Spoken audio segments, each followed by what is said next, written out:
Depresija, nizka samopodoba, osamljenost, zasvojenost, spletno nasilje, dostop do neprimernih vsebin.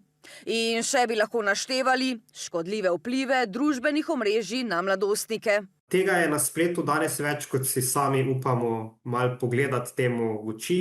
Zelo normalizirano že to, da neke oblike, različne oblike spletnega nasilja, tudi neprimerne vsebine, ki jih mogoče dobim na svoj telefon od znanih ali neznanih oseb, da je to zelo normalizirano in da pogostokrat starši nimajo niti pojma, kaj se sploh tam njim zares nekako dogaja. Kar polovica osnovnošolcev pri nas je že doživela eno od oblik spletnega nasilja, med dekleti pa je ta številka še višja, je pokazala letošnja raziskava spletnega nadlegovanja med mladimi.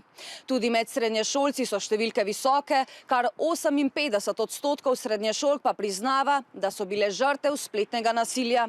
Vsaka 10. pa je že doživela spletno spolno nadlegovanje.